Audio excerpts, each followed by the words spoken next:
Welcome to the final session of our Winter Club Development Series. I'm Jocelyn Poirier, Manager of Rugby Development at Rugby Ontario, and today we are tackling a big topic, the Ontario Not-for-Profit Corporations Act and the transition to compliance for that. So before we begin, a quick reminder to keep your microphones muted, as always, while listening, and use the chat for questions and comments. You're welcome to add any of these in the chat as we go, but I'll wait until the end of the presentation to come back to those for anything that hasn't been covered. We encourage you to leave your cameras on so we know who we're talking to, but a reminder as well that we are recording this so that it can be available to rewatch and for any of those who missed it. I am once again coming to you from Gananoque, Ontario, the traditional territory of the Wendat, Anishinaabe, and Haudenosaunee peoples, land covered by the Crawford Purchase of 1783. Rugby Ontario's member clubs are all situated on traditional Indigenous territories across the province, and we are grateful to the First Nations, Métis, and Inuit people whose lands we live, play, and learn on. If you would like to acknowledge where you're coming from or share your gratitude and intentions, please go ahead and use the chat to do so, or you can unmute yourself now.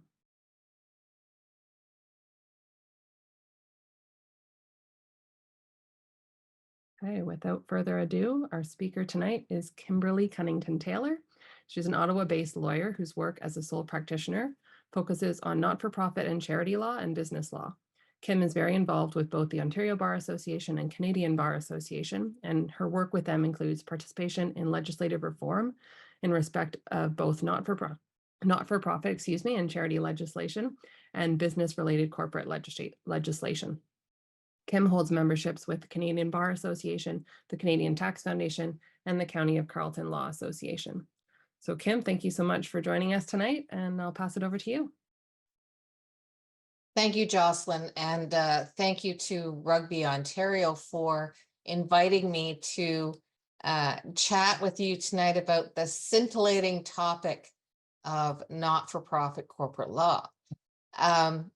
The presentation that I'm going to give tonight should last about an hour to an hour and 15 minutes. I'm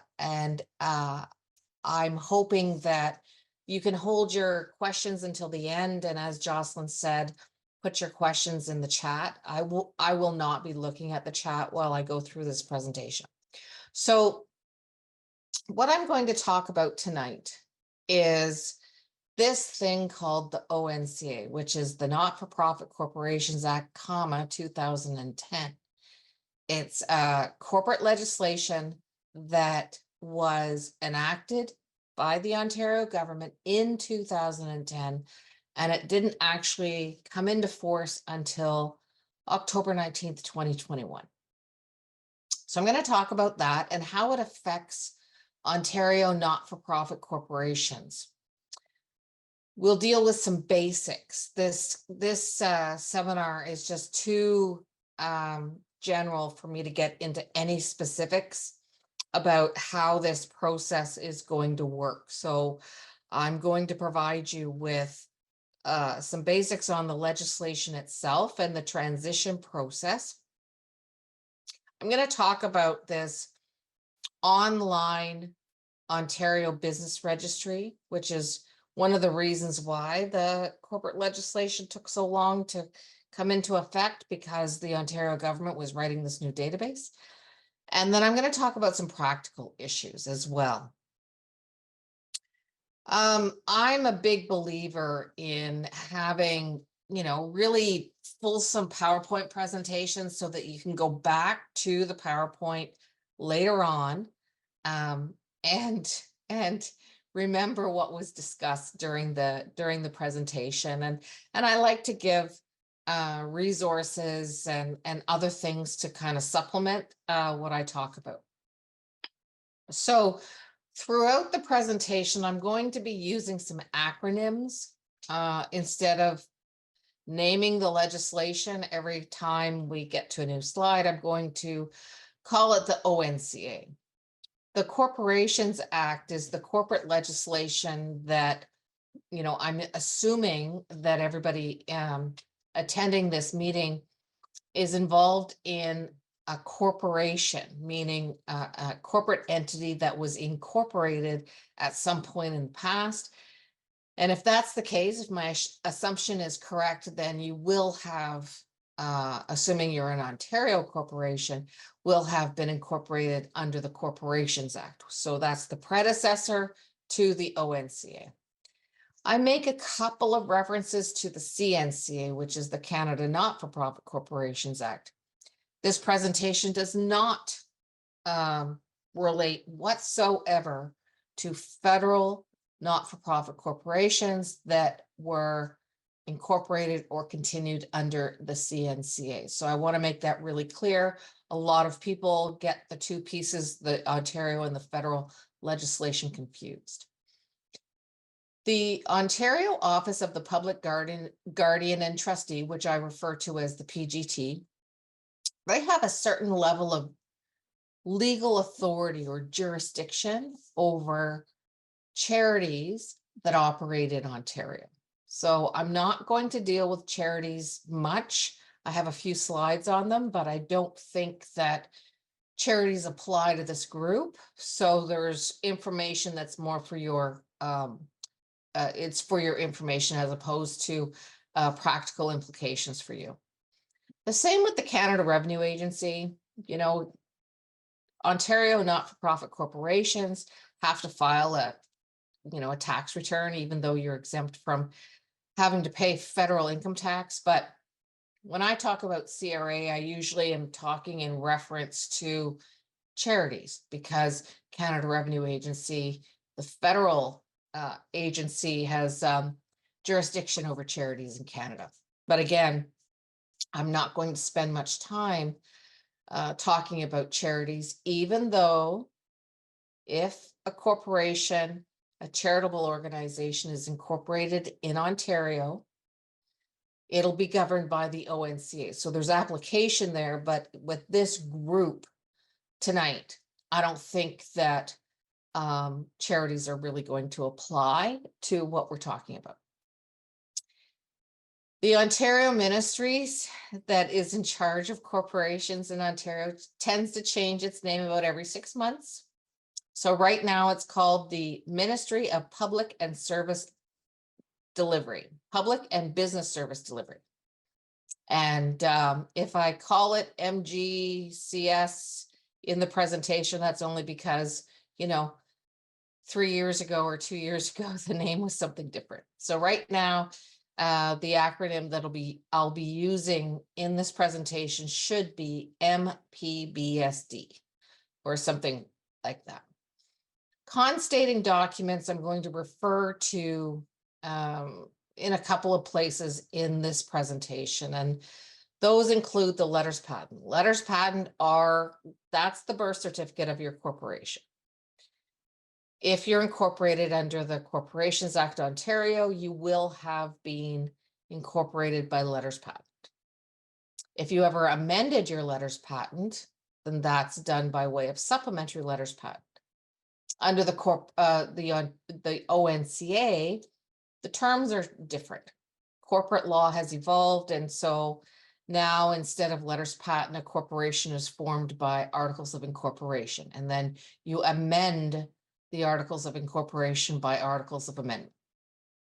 Part of the constating documents of a corporation would be their general operating bylaws, other formal organizational documents such as policies and procedures and governance policies and that kind of stuff.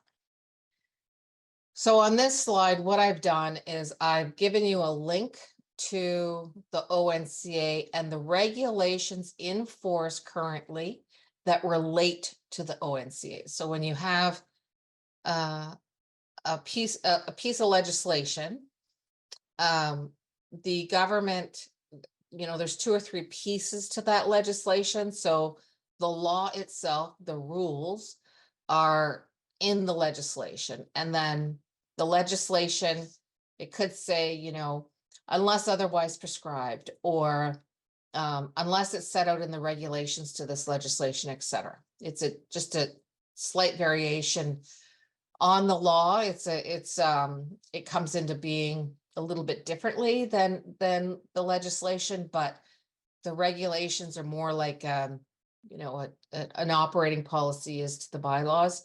It doesn't have the exact same legal effect, but certainly it's still the rules. So there are four pieces of four different regulations relating to the ONCA. There's a general piece, and then there's a regulation relating to names and all the various rules about names and various filings. Those are the two that I think would be most pertinent to you.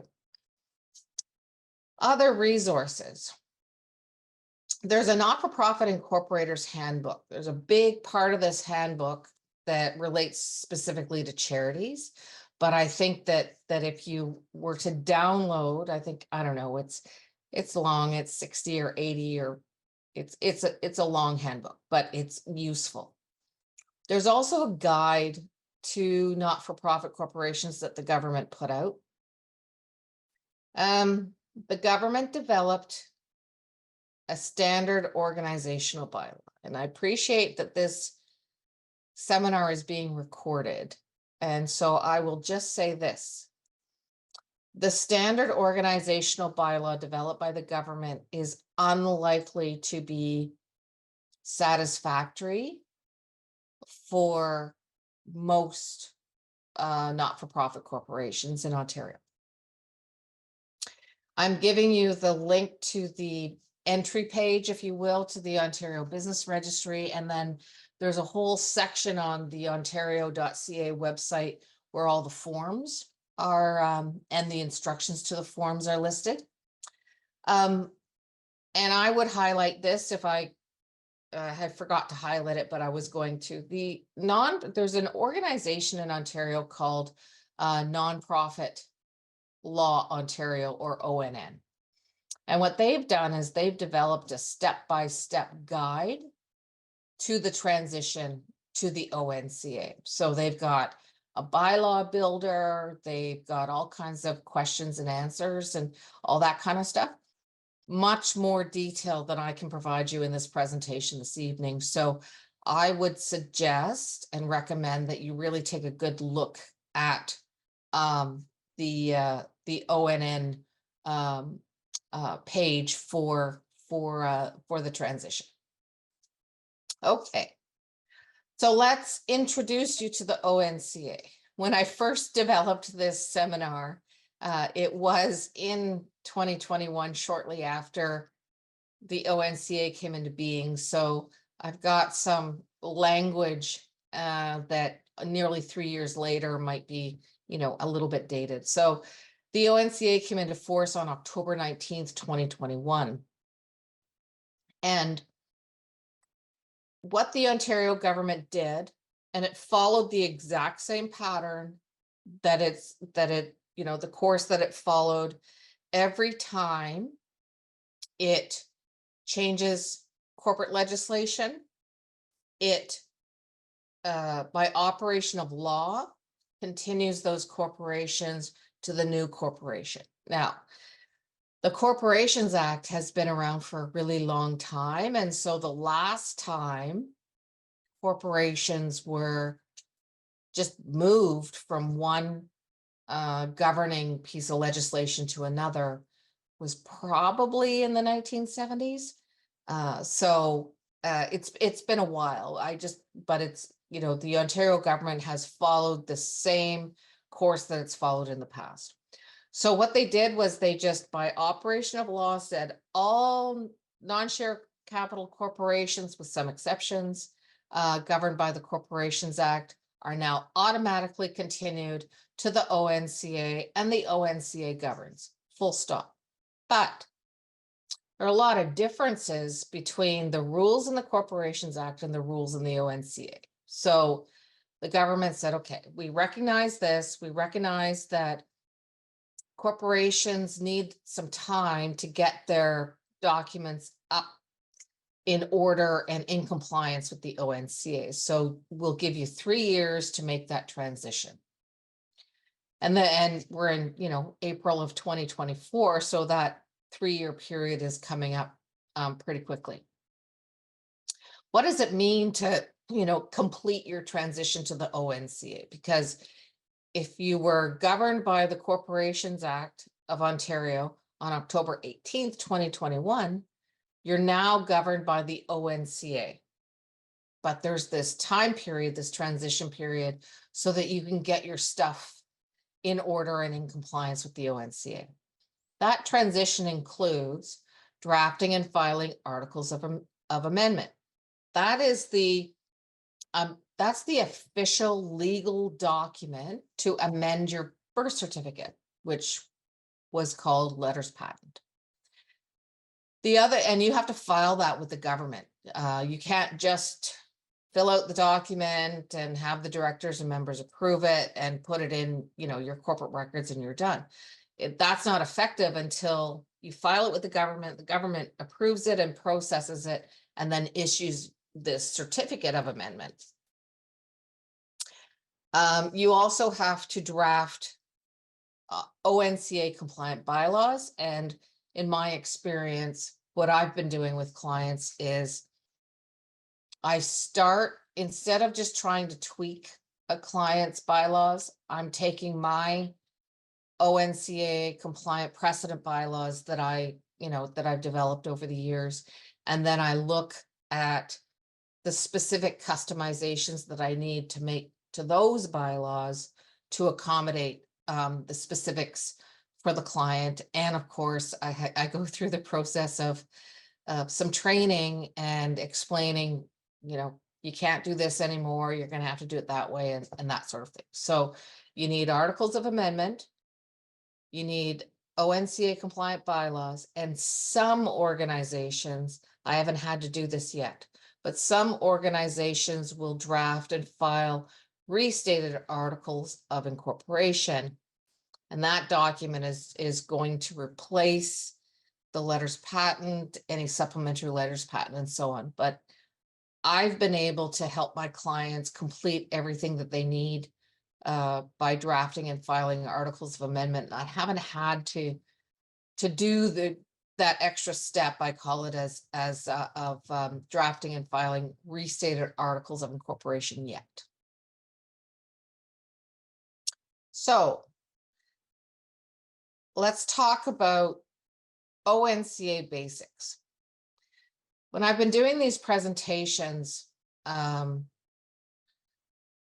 have like a 3-part presentation that talks about what is this thing called a corporation, and then I get into the various components of the corporation, and then I talk about the rules in the legislation and that sort of thing. Because this presentation is really focusing on the transition from the OCA, the Corporations Act, to the ONCA, and I'm dealing specifically with articles of amendment and bylaws, there's no time for me to get into like the real basics and go back to the foundations, what I call a foundational program of explaining all the ins and outs of what a corporation is and all that kind of stuff. So I jump ahead and I just want to explain, because these next 2 slides are very important to help you understand why you have to do the things that you have to do in this transition. So you have mandatory rules, default rules, and optional rules. A mandatory rule is a rule that's in the ONCA, and that's the rule. Thou shalt do something. Thou shalt not do something, and you can't change it by, well, we want something different, we're going to change it in our bylaws. You can't do that. So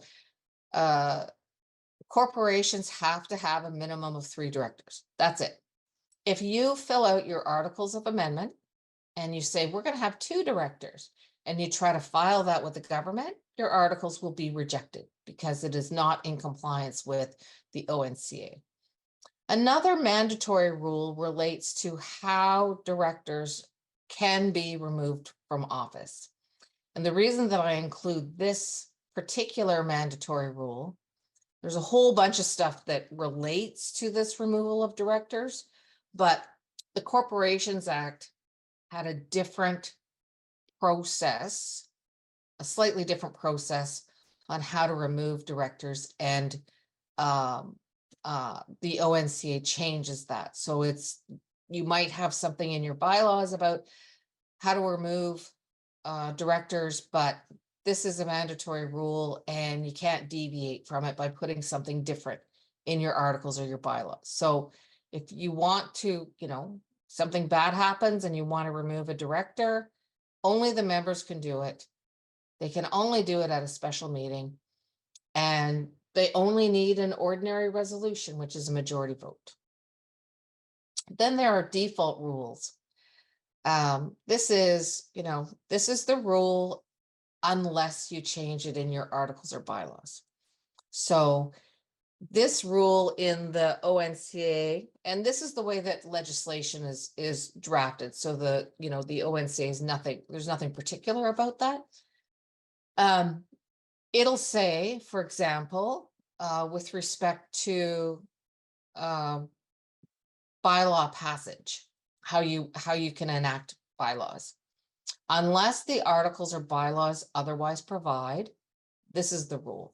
And so when you're reviewing the ONCA and you're looking through it, you want to distinguish between what are the mandatory rules. Those are the things. It does not matter if you put something different in your articles or your bylaws. That it doesn't apply. It's not legally effective. What the ONCA says is that's it. That's the rule. And then default rules are, if you don't put anything in your articles or your bylaws, then the rule in the act governs. Okay. And one of the rules is actually related to quorum. So unless your bylaws say something different, quorum for members' meetings is a majority of members entitled to vote at the meeting. Most people don't have a majority as their quorum, and so you certainly don't want to leave your bylaws silent with respect to what your quorum is for your members. Otherwise, your quorum will be a majority. Then there are optional rules, and these are things that you can put in your articles or your bylaws. You don't have to. And so I've got a couple of examples here. The corporation can hold a meeting exclusively by electronic means if the bylaws include this authority. So if your bylaws are silent about the method of holding meetings, then you look to what the rule is in the bylaws, and if there's no rule relating to that, then you can't have it. Proxies is interesting. Proxies are, if they only apply to members, proxies never apply to directors. At a members meeting, if a member can't attend a members meeting, then an organization may allow the member to appoint a proxy so that that person can go and vote on their behalf. But if you want to allow proxy voting, you have to include the authority for that in the articles or bylaws. And if your articles or bylaws are silent, then that means you can't vote by proxy. I put in this next bullet point here about who the proxy holder can or cannot be. And as I was reviewing this tonight before the seminar, I realized that this last bullet point is more of a default than it is an optional rule. So, you have to look at these rules carefully. So, one, do you want to allow proxies or not? If the answer is yes, then you have to say so in your articles or your bylaws. In that case, that's when who can be a proxy holder would come into play. And if you're going to allow proxies, then if you want to restrict who the proxy holder can be, then you have to put that rule in your bylaws. Otherwise, proxy holder could be anybody. That's why it's, it's an optional but default rule at the same time. So it can be tricky, reading the legislation. Okay, this is where lots of people get confused. There's been a lot of talk about this ONCA and the transition and stuff over the last 3 years. And I actually just had a question this morning from somebody who wanted to know if the ONCA applied to their corporation. And this is, I said I was going to very briefly talk about federal not-for-profits, and this is why. In Ontario, you can have a not-for-profit corporation incorporated in Ontario under the ONCA, formerly the Corporations Act.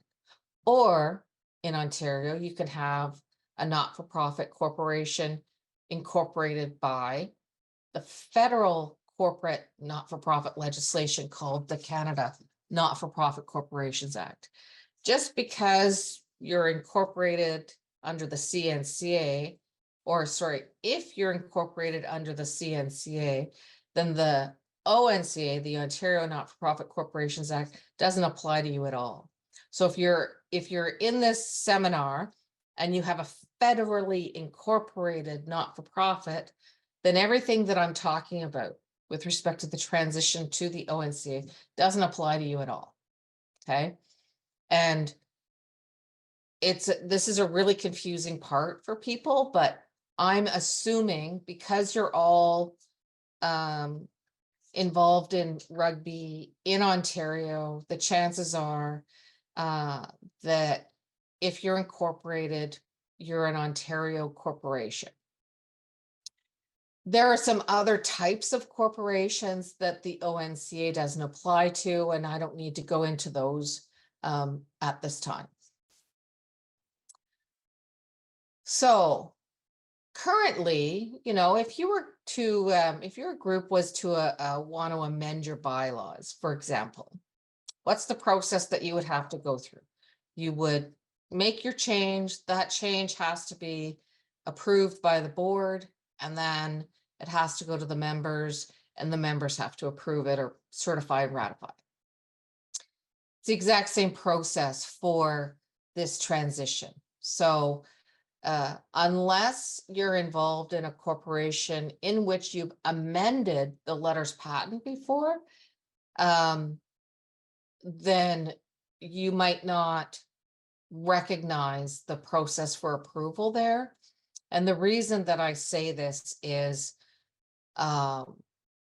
many not-for-profit organizations in Ontario, they're incorporated, and then people volunteer their time on the board and to help out and stuff like that. And their letters patent are never looked at again. They're never amended. So unless you've gone through the process before, you might not realize what that process is. So with this transition, remember, you have to draft articles of amendment, and then those articles of amendment have to be filed with the government, processed by the government. And you have to prepare, update your bylaws or draft new bylaws that are compliant with the ONCA. But how you go through the approval process, it might be included, that process might be set out in your bylaws, but it might not be. But really, your documents have to be approved by the board of directors, and then they have to be sent to the members, either at the annual meeting or a special meeting for that purpose. And the articles of amendment and the new bylaws have to be confirmed and ratified by the members.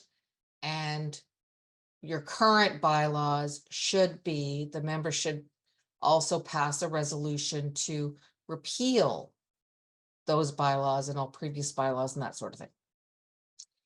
I'm giving you general approval process, but certainly unless I was able to review your specific documents, I can't give you any specifics. So this is just the general approval process. As I said, I don't think that any people involved in this seminar tonight are involved in charities, but it's important to know that there are additional considerations that charities have to make, and that the public guardian and trustee and CRA are both involved in the approval of the charitable purposes and what the bylaws say and stuff like that. Okay, so there's no formal transition process mandated by the ONCA, but I've laid out to you the approval process that you have to go through. So there's no checklist. The ONCA doesn't have like a step-by-step checklist for you. That's why I say I recommend that you check out that ONN website in the resources that I provided at the beginning of the slides. This is where it gets tricky. So I told you that there's a 3-year transition period for you to do all the things that you need to do to come up to speed and be in compliance with the ONCA. Well, what if you miss that date? I've had some panicked calls over the last little while. The government's not going to shut you down. They're not going to come after you. The police are not going to come after you. You're not going to get into, huge trouble. What will happen though is your bylaws will be deemed to be amended to the extent necessary to comply with the ONCA. So if you don't know what the ONCA says, you're not going to know how your bylaws are going to be magically changed. And you could be following the bylaws like you normally do and following the rules and all that kind of stuff, and you're not going to be in compliance with the law in certain parts, probably. So it's better to take a look at the legislation, look at the resources available to help you, and figure out what you can leave the same, what you need to change, and be prepared for this October 18th date, either by getting all of your stuff done ahead of this date, or at least knowing what in your bylaws in particular will change after October 18th. And the reason that I give these two options is this isn't a process that you can get done in a week. It's not this is, some of my clients, I've been working with them for 6 or 8 months on their documents. It's not, some organizations have more cleanup than other organizations. Some organizations have some very interesting things in their bylaws. And so there can be a lot of training about, well, you never complied with this part of the legislation. Let's, teach you what you need to do in the future and that kind of stuff. Because a lot of people involved in not-for-profits are volunteers, and they've never looked at this legislation. Some people don't know it exists. So you just follow along, you join the board of an organization and you do your best. But then this comes along and you realize that maybe there's some more prep work that you need to do than you thought. So that's why I'm saying we're April. The transition date or deadline is October 18th. Do you have time to get everything done and learn everything that you need to learn between now and October to get this process finished? When I'm helping a client figure out a timeline for all the steps and approvals that need to be done, usually I work from the annual meeting of the members backwards, because ultimately the articles of amendment and the bylaws have to be confirmed and ratified by the members. However, it's April, and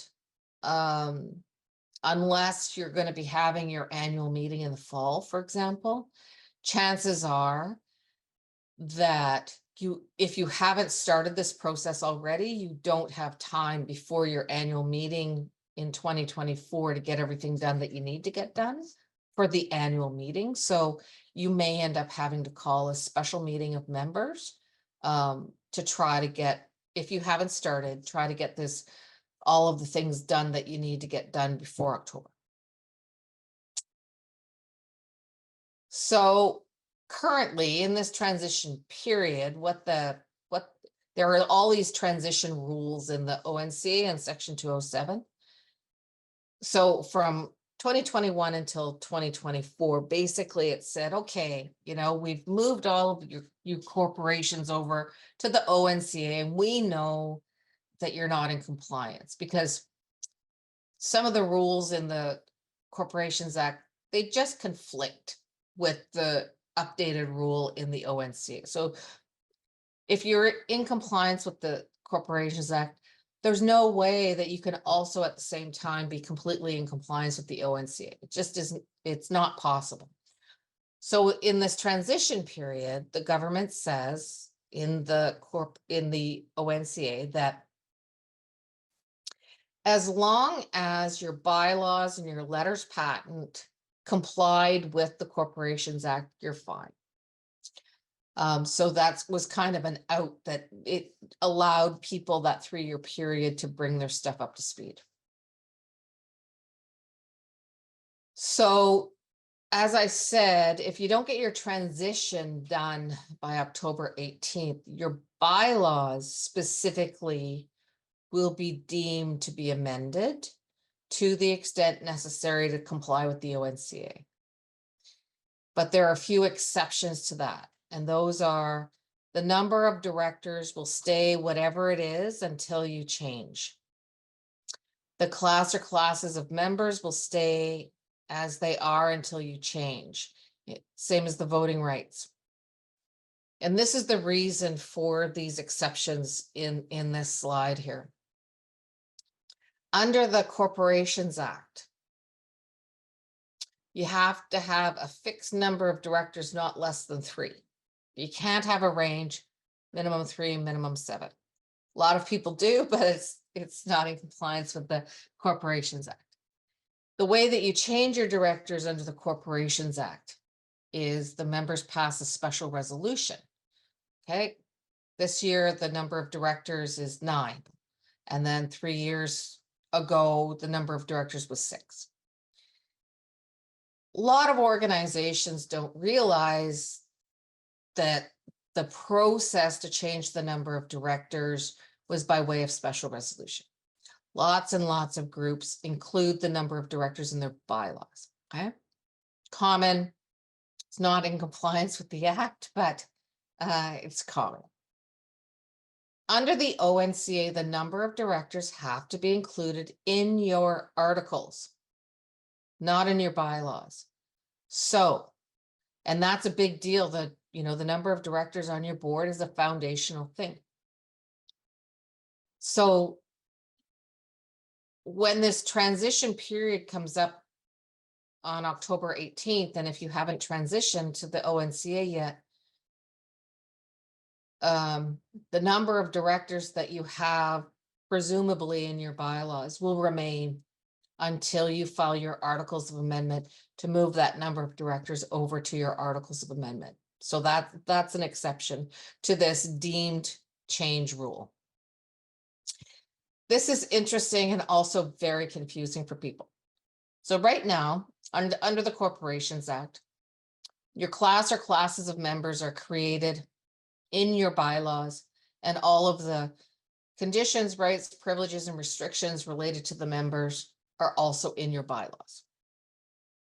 Under the ONCA, if you have more than one class of members, you have to establish or create that class of members in your articles, not in your bylaws, in the articles. And if you have more than one class of members, the voting rights attached to each class of members also have to be in your articles. So that's another thing that under the ONCA, you've got all of this stuff in your bylaws. You cannot comply with the ONCA until you draft your articles of amendment. What's different here and frustrating is that while you create your class or classes of members in your articles and you set your voting rights of your members in your articles, all other rights, conditions, privileges, restrictions on membership, qualifications, all that stuff is in your bylaws. And I've been working with this legislation, the federal legislation in this, for 10 years now, and more than 10 years. This is one of the most difficult things for people to really understand because of the bifurcation of you create your members in one place and you put your voting rights in one place and then you put all your other rights of members in another place. It doesn't make any sense to keep that apart, but that's what you have to do. So on October 18th, 2024, if you have not filed articles of amendment to move your class or classes of members and your voting rights into your articles, it's not possible to deem your bylaws to be amended for that purpose. And I won't go into the other two because the first three are, in my view, they're the most important. They're foundational matters for the entire structure of your governance of your organization. So even if you don't complete your transition by October 18th, at some point you're going to have to file articles of amendment, and you have to include your number of directors and your class or classes of members and voting rights. And there's a few other things that you absolutely have to put in your articles of amendment. And you have to file the articles of amendment with the government. And the articles of amendment are not effective until they're processed by the government and the government issues a certificate of amendment, which you put on top of your articles of amendment. Throughout this presentation, I've talked a lot about updating your bylaws and the consequences of not doing that before October 18th. I've always believed that this transition is the articles of amendment and the bylaws are crucial to be done together. I have a lot of clients that they just amended their bylaws, and that's not sufficient because you have to actually move your number of directors into articles. You have to move your class or classes of members into your articles. So it's not sufficient to just try to update your bylaws because you're still going to have gaps. And the articles of amendment and the bylaws are really intricately linked. And so working on them together at the same time, I think, is really important.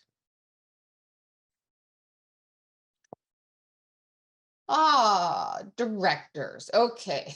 You have to have at least 3 directors. One of the nice things about the ONCA is in the Corporations Act, you had to have fixed number of directors, not less than 3. So you had to have 9, you had to have 6, whatever your number of directors were. And then if you wanted to change the number of directors, then the members could pass a special resolution to change the number.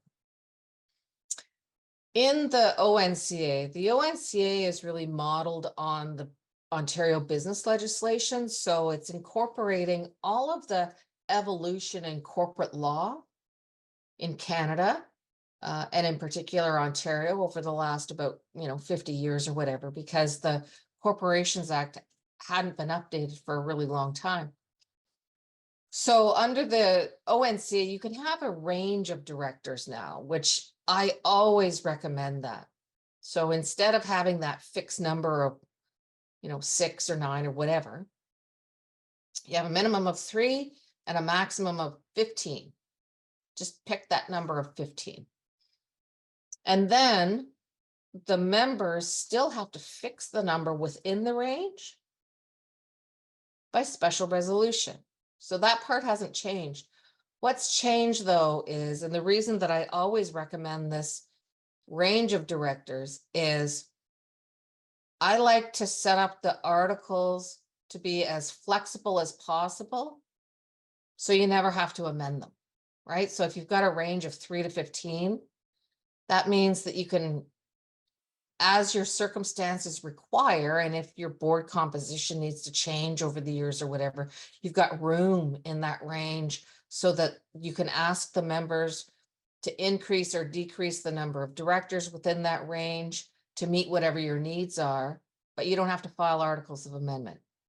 If you stick with that fixed number of directors and say in your articles of amendment, our number of directors is 6, and then, 3 years from now, you think, oh, our board's not big enough, we need to expand.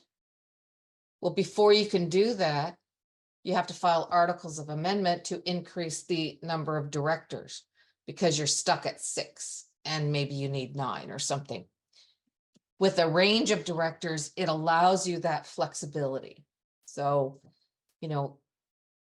and in my view, because the concept of working with that amending document, which is an absolutely crucial document, because it's your birth certificate, it's the amendment of the birth certificate.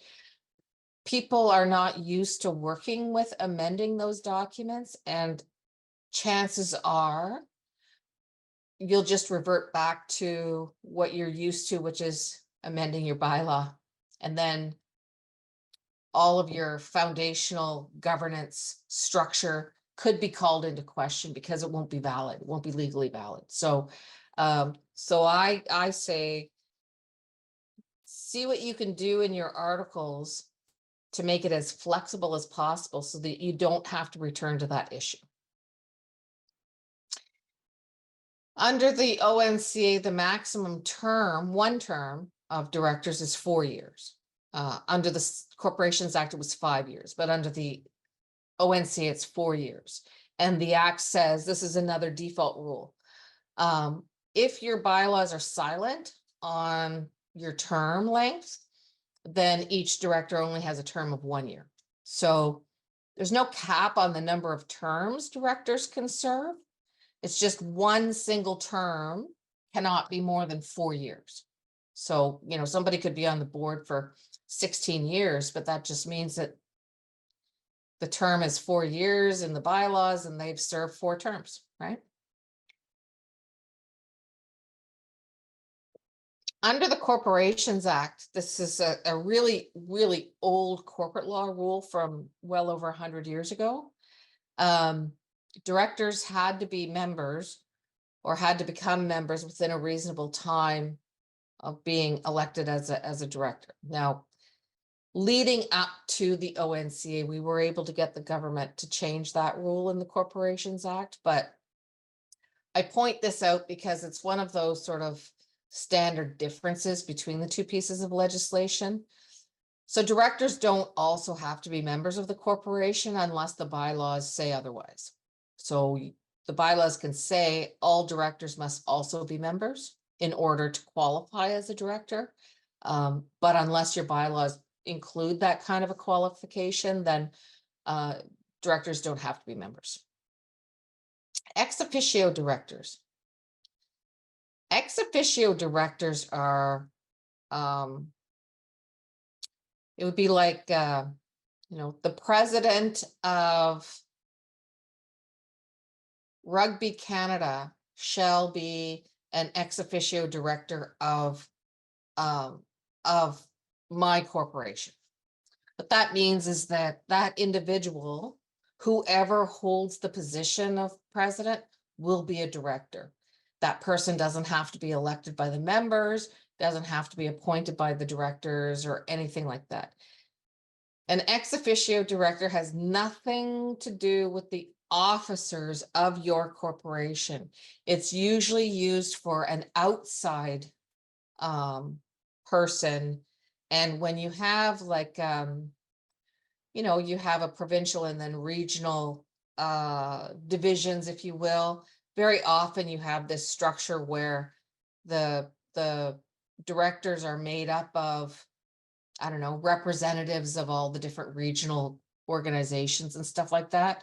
It's a representational board as opposed to an elected board. So you can consider those to be ex officio, but be careful with that. But this is a difference between The Ontario legislation, the ONCA and the CNC, the federal government is adamant that ex officio directors are not acceptable under the federal not-for-profit. So this is the difference there. I'm not going to get into the next rule very much. I want to save some time for questions, but there's this rule that says that depending on the number of directors elected by the members at the last annual meeting, and I say add in there, as long as there's room in the number of directors that have been fixed by the members, the board can appoint one or more directors for a term that is only until the next annual meeting. So there's a whole bunch of conditions that you have to meet before you can even think about using this rule. But if you're on the board of a charity, for example, and you're looking for a person that has fundraising experience to join the board, and you can't find that person, and you come up to the annual meeting and you still haven't found that person, but 3 months after the annual meeting, the perfect person shows up and is interested in joining the board. As long as the organization has elected a minimum of 3 people, 3 directors at the last annual meeting, and assuming you have room in your range of directors or the number fixed, then the board can appoint that person to be a director, which is outside of the normal rules that it's the members that elect the directors. So that's an interesting rule. It's something that some people kind of take advantage of, or most people don't really understand that rule all that well, but it can be very helpful.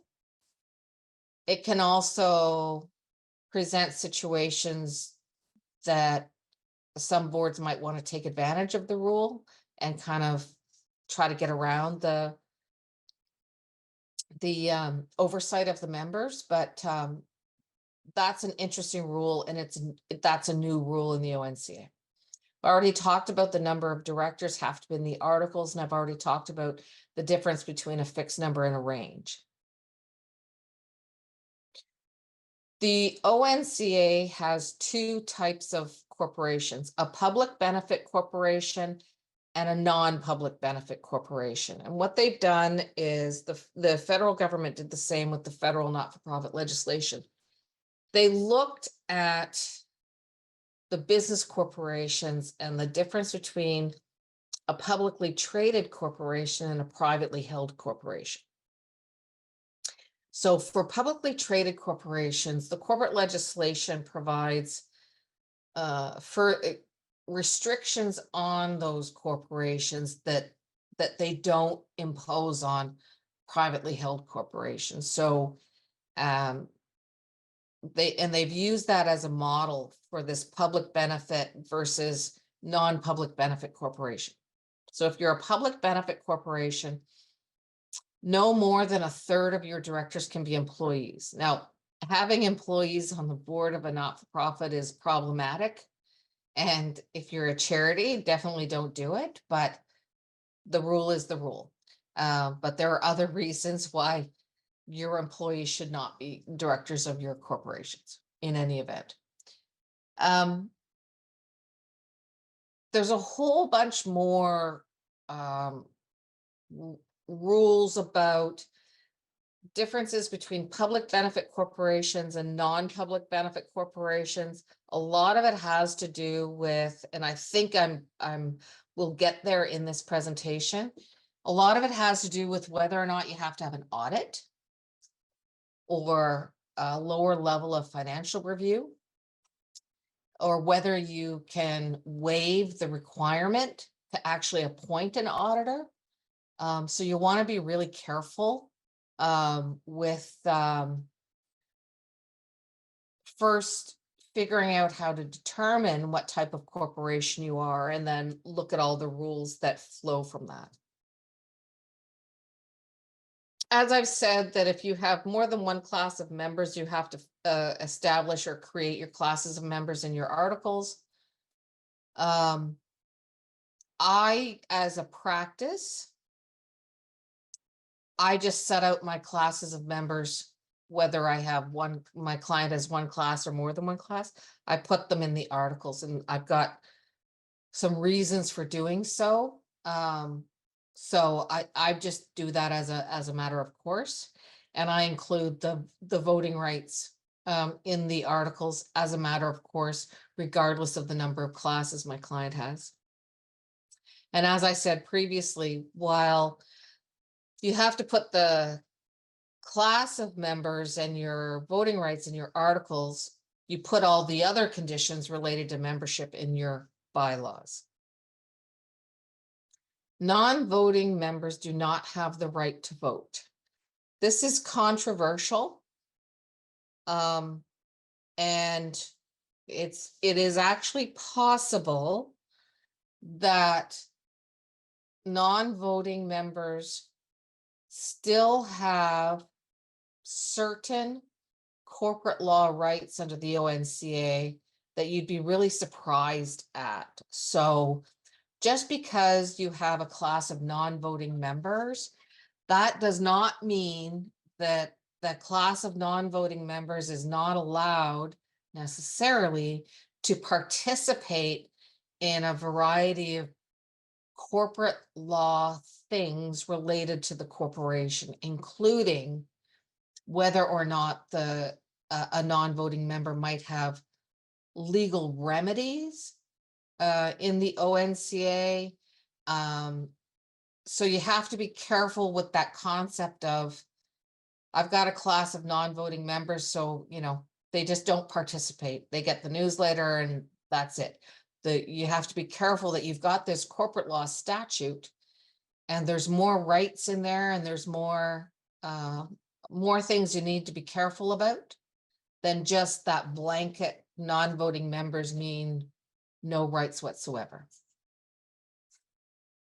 Back to the public benefit corporation. So as I said, if you're a public benefit corporation, there are a lot more restrictions, and what I'm finding people having really the most difficulty with is figuring out what level of financial review they're allowed to have, they have to have. So, the lowest level is what's called a compilation report or a notice to reader, which is basically that your accountant takes your balance sheet and income statement and turns them into financial statements, but doesn't do any accounting testing or anything. Pardon me. The middle of the road is called a review engagement, and the accountant will do a certain amount of risk testing and all that kind of stuff. And then the highest level is the audit. And there's also rules about whether or not and under what circumstances your organization is allowed to waive the appointment of an auditor. I have a whole chart on how to figure this out because it's not easy, and everything it relates to how much money did you bring in your last financial year, and where did it come from? Did you get government grants? Did you get donations from people outside the organization? So people, members of the public that are not your directors, your members, or your officers, and that sort of thing. And did you bring in $10,000 or more last year in that category? And if so, then you could be a public benefit corporation, and these restrictions could apply.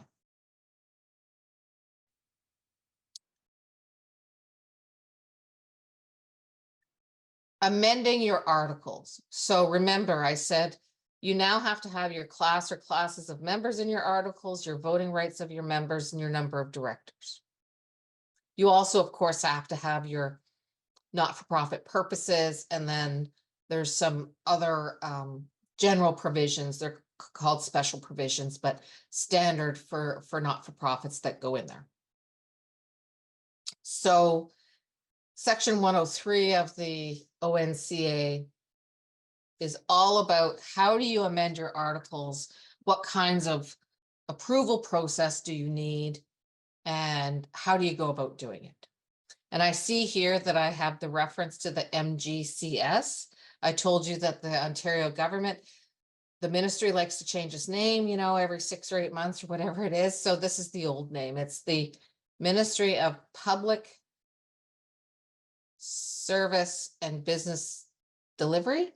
Whatever I put in the chart at the beginning of the slides, that's what I mean by this.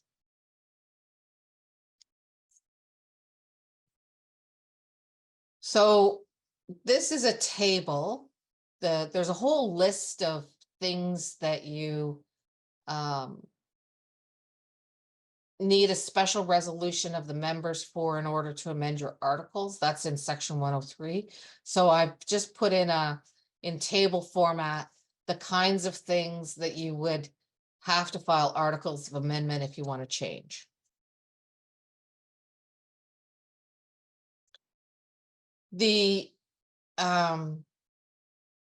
I just was in a meeting today with a group of not-for-profit and charity lawyers, and one of the things that we've been talking about for well over a year now is we think that the government has made some drafting errors in the ONCA, and we're in the middle of putting together our legal submission to the government to ask them to amend the ONCA. And so I want to be careful about the amendment section, because literally 5 minutes before I joined this seminar, I received another email from a lawyer, and he and I are kind of debating and discussing and disagreeing on how we think certain sections of the ONCA need, what the issue is and how they can be fixed. So part of the issue is with, in my view, the amendment to the article section. So I just want to be careful to give you information that's in the legislation right now and not give too much of my personal opinion about what I think about it.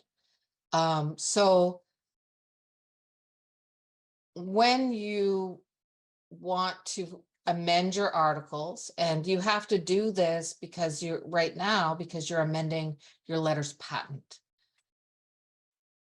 Generally, the directors propose the amendment and they'll approve the articles of amendment, and then the members confirm and ratify the articles of amendment by passing a special resolution. And a special resolution is a resolution that is passed by at least 2/3 of the members entitled to vote on the resolution. So that may or may not include non-voting members. Some people will give the class of non-voting members the right to vote in certain circumstances. So you have to look at the legislation and your bylaws to figure out who your voting members are on that resolution. Then you file your articles of amendment with the Ontario government, and the government filing fee is $130. And I've included a few other notes there related to the process of amending your articles. Now let's talk about this thing called the OBR. The Ontario Business Registry is an online registry system that the Ontario government launched on October 19th, 2021, which coincides with the date that the ONCA was brought into force. It's completely online. There are forms that you can follow and fill out, but to use the system, you have to set up an account through ontario.ca. You have to request the company key for your corporation. And once you have that, then you can proceed to file notices and other documents on behalf of the corporation through the OBR.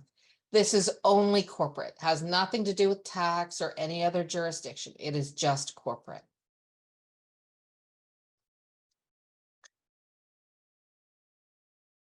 A lot of corporations are not up to date with the information on file with the government. And what the government did was they tried to put in some security so that this company key is the security document. So whoever has the company key can file anything on behalf of the corporation, change the directors, change the officers, change the registered office address. And basically it's a way for somebody, if they're really interested, to steal the identity of the corporation.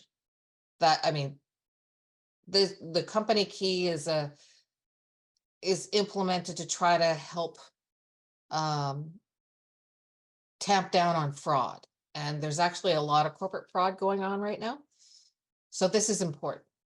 But when the government transitioned all the corporations in the system from the old system, which we called ONBIZ, to this OBR, one of the things that got messed up a little bit were the addresses.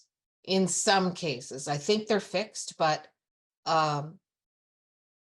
in other cases, so there was a little glitch on conversion for some corporations, which I think got fixed a couple of years ago. But the more important issue is that organizations, not-for-profit organizations as a whole, are not super duper great at keeping their corporate records up to date. So you've moved, didn't file a notice of change. So you're at, 123 Main Street, Toronto, Ontario, and the Ontario government has 789 4th Street, Ottawa, Ontario, right? So what they've done is you have to request your company key and you have to put in your postal code, and then it does a lookup. And if the postal code matches with what the government has on file for the corporation, you're golden. The company key will be mailed out by regular mail to that address. If it doesn't match, you have a problem. And you have to figure out what the problem is, because you can't do anything without your company key. So I've put in some links to the website addresses to search for your corporation in the OBR, to request your company key in the OBR. And I've identified this issue with the address, and I have included a couple of tips on what you might need to do. But if you purchase this search product called a corporate profile report, costs $8 through the OBR, that will tell you what address is on file with the Ontario government. And that might help you to figure out what you might be able to do to get that company key. Because if you don't have the company key, like I said, you can't use the OBR. It just won't let you. This link is the link for the form and the instructions for the articles of amendment, which you're going to need. And I will quickly go through the process for transition. So the first thing to do, I think, is order the archive of documents from the Ontario Ministry. Just last week, I had a new client. I said, please send me your letters patent and then any supplementary letters patent, etc. She sent me a document and I said, something's missing here. I could tell right away that part of the letters patent were missing. She didn't know. So I said, let me order the archive. I call it a microfiche because that's what it used to be, stuff on microfilm. And it cost $3. And a week later, I get the electronic file from the government. Lo and behold, letters patent, 2 supplementary letters patent. So there were 2 name changes of this corporation, And then there was a big surprise supplementary letters patent that had to do with something really important that I'm going to have to deal with, but the client had no clue that those existed. So it cost $3. I say, please order your archive of your documents to be certain that you have all of your letters patent and supplementary letters patent. So you gather up all your documents, you do your governance review, you compare to the ONCA and determine how you have to update your bylaws and how you have to amend your letters patent and any supplementary letters patent. And then, like I said, I've given you the link for the not-for-profit incorporators handbook, the review guide to the ONCA. I've mentioned the ONCA default organizational bylaw with my caveat. I've given you the link to the ONN that has that step-by-step transition guide. So you have to learn the new rules in the ONCA so that you can figure out how you're going to have to amend your bylaws and draft your articles of amendment.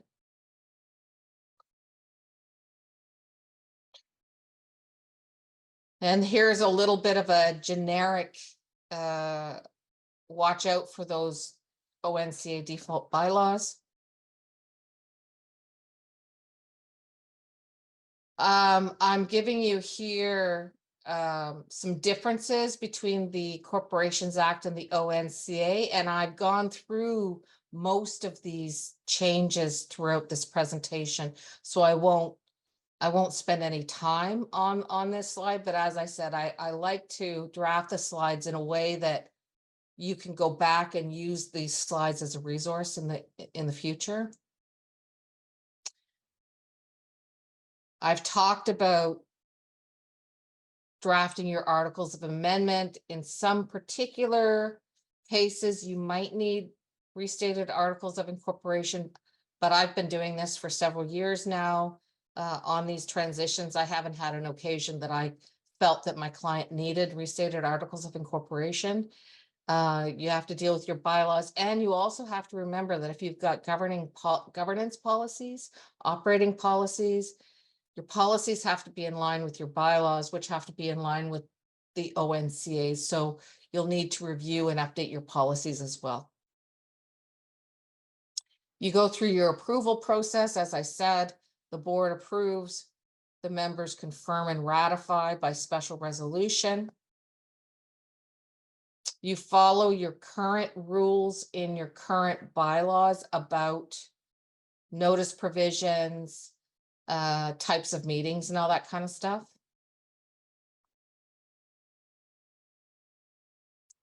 Be careful about your quorum, be careful about, these phantom members that everybody seems to have and you don't quite know where they are, because you want to make sure that you, the meetings that you hold for this particular transition process, there's no question in the future that that you met quorum and stuff like that and your stuff was properly passed.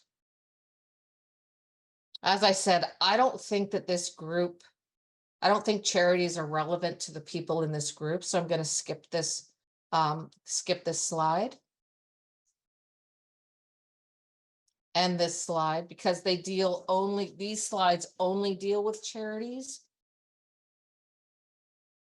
And then of course, as I said, the transition is not complete until you file your articles of amendment have been approved properly.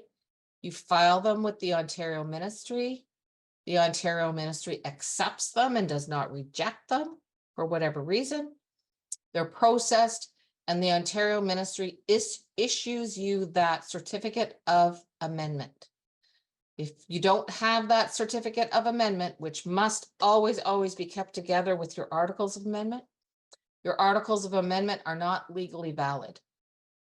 I have clients that thought they filed articles of amendment years ago and were going on that basis, only to learn when I get involved that, oops, they forgot to file their articles of amendment. So everything they thought they did is not legally valid. So We come to the end of the formal presentation, and I think that I'm on time. It's about 8:45. And I thought that I would be an hour to an hour and 15 minutes. And I know that I kind of ran through part of it pretty quickly, and I can see some people taking lots of notes. So I'm happy to take your questions. I don't know, Jocelyn, if people have been putting questions in the chat or if I've just totally freaked people out.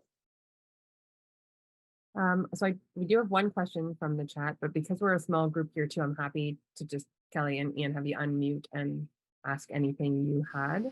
You want to? Oh, I have questions. Kelly, can I first ask, you don't have to tell me the name of your organization or anything like that, but Oh, I don't mind.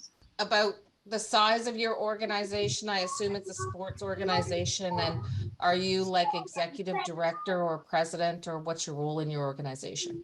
Yeah, so I'm from the Georgian Bay Titans Rugby Club, which is in Collingwood. I'm the president, just new, voted in as of our AGM at the end of last year.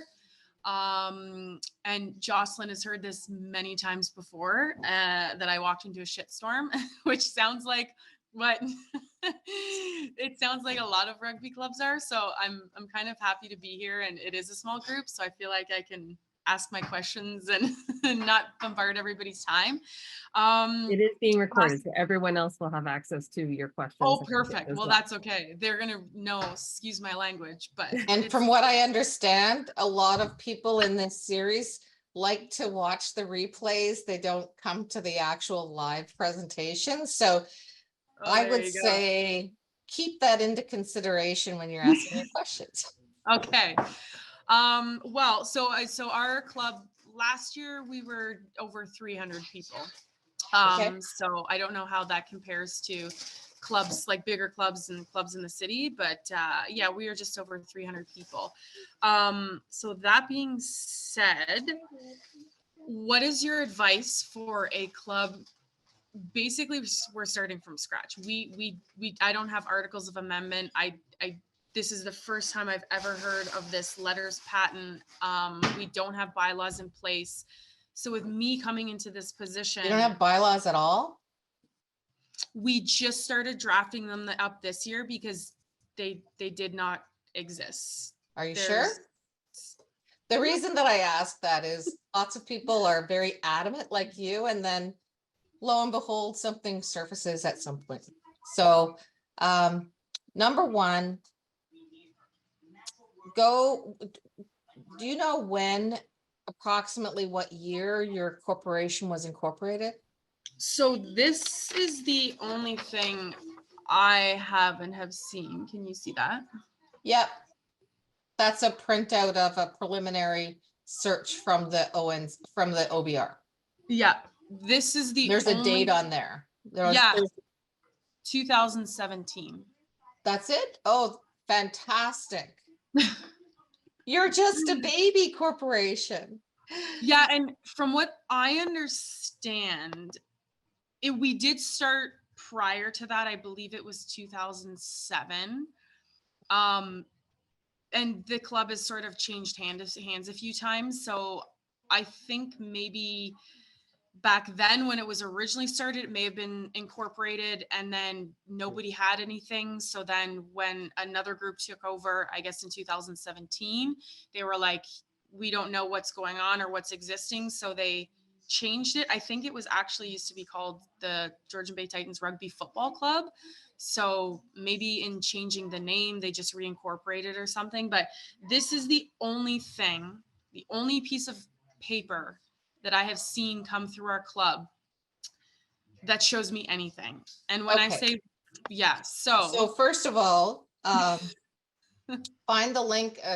I'll be sending the PowerPoint slides to Jocelyn after we finish here. Okay. And then she's going to distribute them. So go on the OBR website, Ontario Business Registry. And if you look at that page, you're going to see the website address there. And what you're going to do is you are going to find the search for your entity button. You're going to put in the name of the corporation. And Okay. then you are going to, there should be a tab that comes up that says search products or something like that. Okay. Click on that and there's an item called, I think it's just profile report. Click on that and buy it. It's $8. Okay.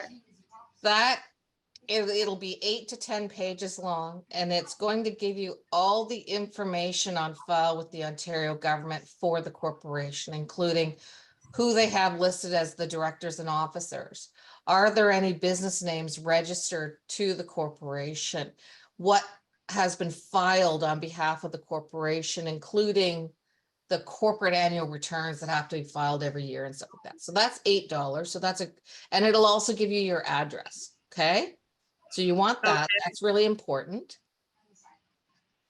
If the corporation was only incorporated in 2017, and I mean, the example that I gave in the presentation, that corporation was incorporated in like 1962 or something. So when I mean, I'm looking for all of these things and people don't have a clue, I'm dealing with some really old corporations as well. So, and just in the not-for-profit sector, what I have realized over the last, 15 or 20 years is that you're all volunteers. And when the volunteers come and go, unless you have been involved in actually setting up a corporation, you probably don't know what letters patent are. So don't feel bad about that.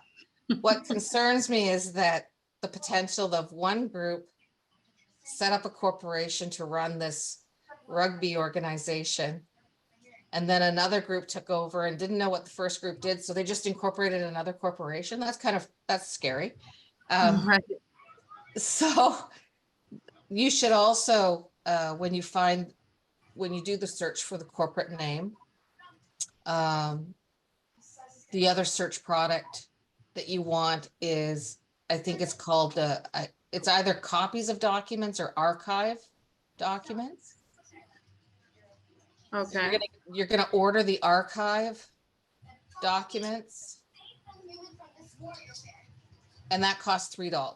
So that's really important. That will tell you if those letters patent have ever been amended, but it'll also give you a copy of the letters patent. Okay, and that's what you're looking for. Okay. Ontario corporations don't have to file bylaws with the government, so you're out of luck unless you can find a copy somewhere or start from scratch. And if you're starting from scratch, you want to figure out, like, what is our governance structure? Okay. How do we elect our directors? How many directors do we have, et cetera, et cetera. And I think that you might find the transition guide at the ONN website that I mentioned a couple times. I think you'll find that helpful. Okay. With 300 people, I expect that your annual meeting is coming up before the end of June, right? We did our annual meeting in November of 2023. What's your financial year end? So we're just gonna go fiscal, like end of well, see, this is all new to me. And we sort of went, I don't know what they did before. Nobody really told me, to be honest with you. They didn't file anything. There was nothing. There was nothing filed. So why don't you send me an email offline, and because this has got nothing to do with the transition. So just send me an email. We can chat offline later. This is starting from scratch. We were just gonna go fiscal, like end of year December, January to December. Okay, so that might not be possible. But that's got nothing to do with the transition. Okay. My point was, with 300 members, to get this transition done by October, the most annual meetings are coming up for this spring, so you wouldn't have time to get everything done that you need to get done and out to the members and stuff before your annual meeting. So you're likely going to have to set up a special meeting for the fall or something like that. But because of the sort of newness, disarray of your organization, definitely you shouldn't try to rush it. So anyway, just send me an email and I can give you some more information. Okay, perfect. I'll save all my questions then. You can ask other questions, but I think that obviously your question should be relevant and related to this transition thing. Right. Yeah, maybe we'll throw it over to you for a minute, because I know you've got this. Yeah, go ahead, Of the ERU. Is it just the two of you, Kelly and Ian?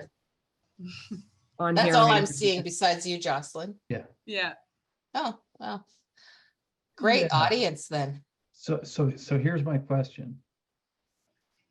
It's Labor Day weekend. I've ignored this all summer. I just realized I should do something about this now. And I do have, letters patented, all that sort of thing. Now, what do I do? I'm asking for a friend. I'm not sure which friend, but I'm going to have a couple of friends like this, I'm sure. I had a chat with a lawyer last week. And he was supposed to be in charge of doing this for a group that he's involved in. He's a business lawyer and he said, Kim, do you have any not-for-profit experience? And I'm like, that's about 85% of my practice right now. And so he's like, what do I do? Our meeting is, their annual meeting was in 11 days. I said, too late for you to get this done for your annual meeting. So for people that have left it late, again, I think that you need help with the articles of amendment, okay?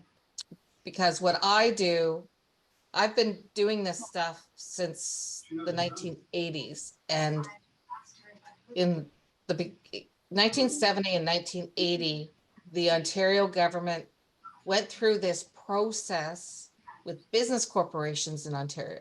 Now, I was a child then, but even in the 1990s, when I was working, I was a corporate law clerk before I was a lawyer. The process, I was still cleaning up business corporations that had not transitioned to the Ontario Business Corporations Act. And I'm following the same process for not-for-profits as I did for the business corporations, and it worked well for them. So have you got the letters patent. Have you read them? Probably not. Has your friend read them? Probably not.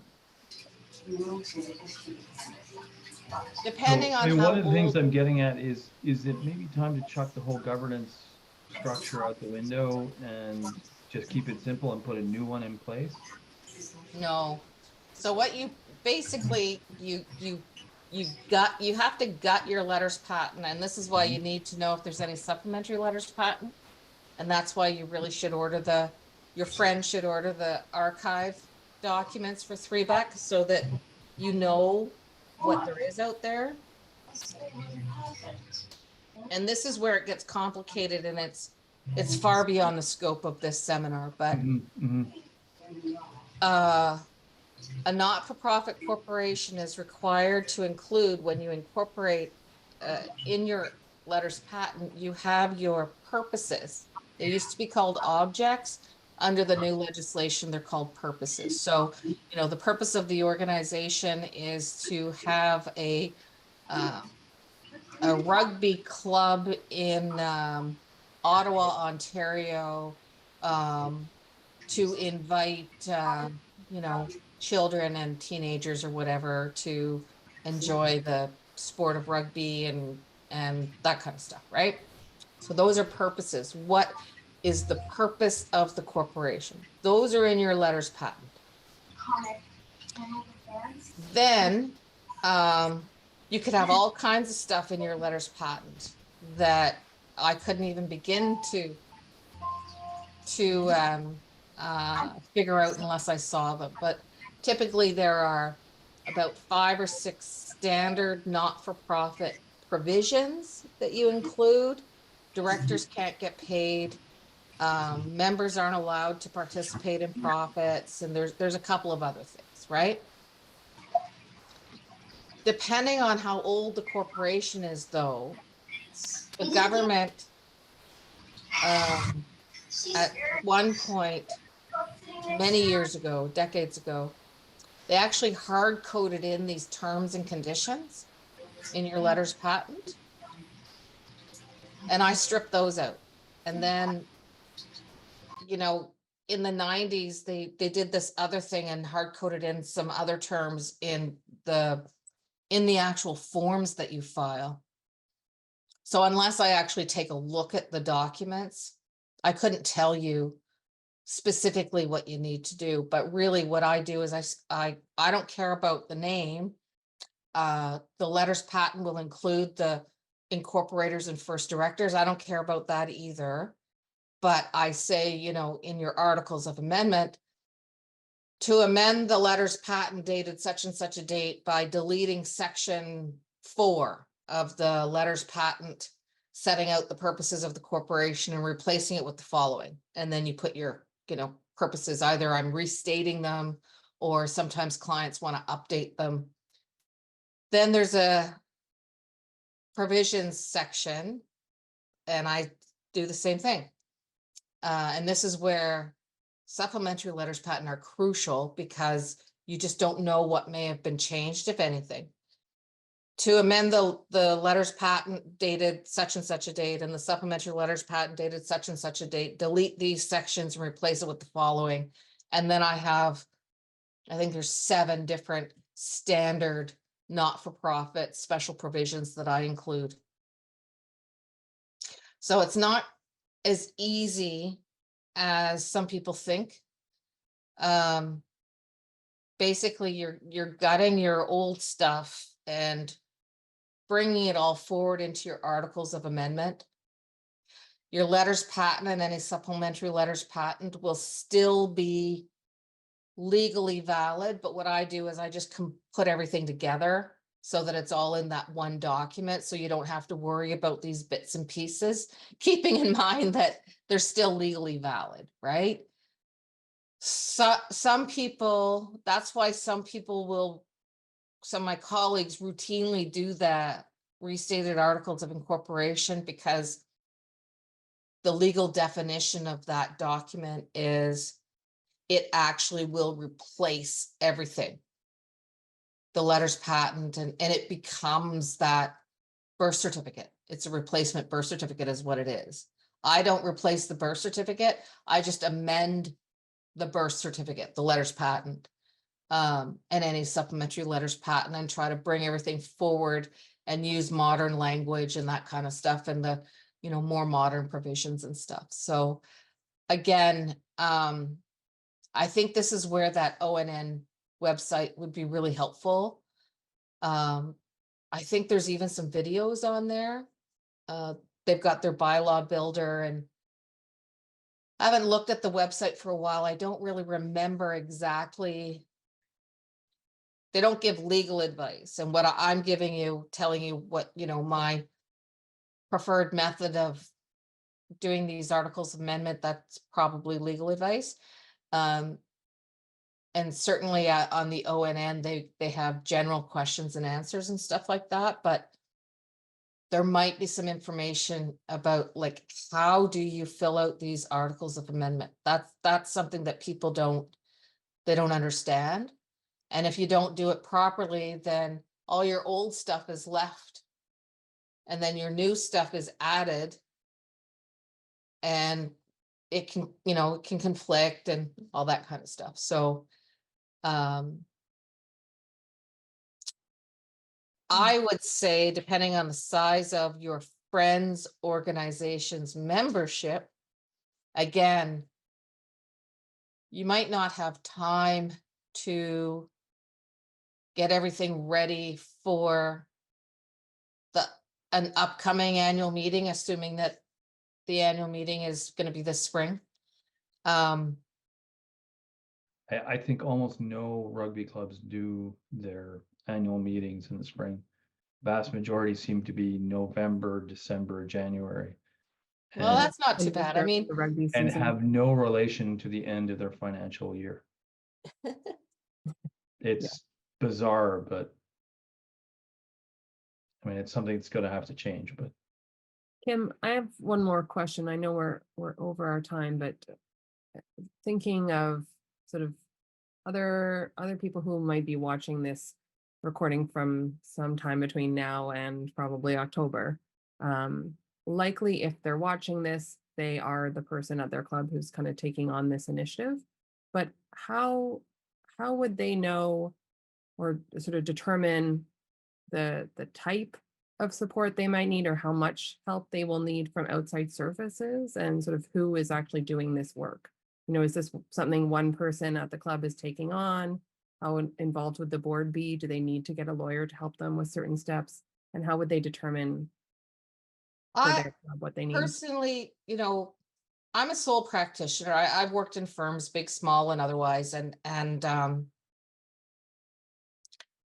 I think that clubs should try to find the money to hire somebody that is a specialist in not-for-profit and charity law, not just a lawyer, that's somebody's friend. I don't do real estate. I don't care how many houses my neighbors want me to help them sell, right? Not going to happen. I don't do it. You need somebody that specializes in this area. And I charge generally between like $3,000 and $7,000 to help people, because what I do is I help you clean up the public record that people are amazed. Oh, that guy hasn't been a director for 15 years, that kind of thing. So I help you with that. And I teach you how to maintain the corporation at the same time, because I would prefer that you're self-sufficient and not having to run to me to help with all kinds of stuff. So there's some teaching and guidance there, and I help you clean up that stuff. I draft the articles of amendment. I draft your bylaws, but I also help you set up your meetings, including helping you draft your notice of your meetings and your agendas and your meeting materials and your motions and all that kind of stuff, right? Then as much hand holding as you need, I walk you through all that process, and then I'll file the articles of amendment for you. And then I do a reporting letter that says, okay, here's all the rules that you have to follow. And sometimes I have clients, after they've gone through this process, they've kept me involved for a couple of like annual meeting cycles so that they can make sure that they understand the new rules. And like I said, I teach you how to do your own filings, like, changing your directors and stuff like that, and the timelines that you need to do that in the annual returns, because I think that if you can learn how to do that yourself, even if it takes me half an hour, that's still at my billing rate, that's still, $175, right? So a lot of small clubs they can't afford that. And I have a couple of colleagues that are specialists in either in, sole practitioners, or they're in small firms, so our fees are a little bit lower. I wouldn't recommend you refer. There's a couple of firms I wouldn't refer you to, because I know what their fees are, and you'd get good service. There's no question. The quality would be there. I have to remember that this is being recorded. But you wouldn't be able to afford the fees. Simple. You shouldn't spend half your annual budget, which I've had clients do before, on me.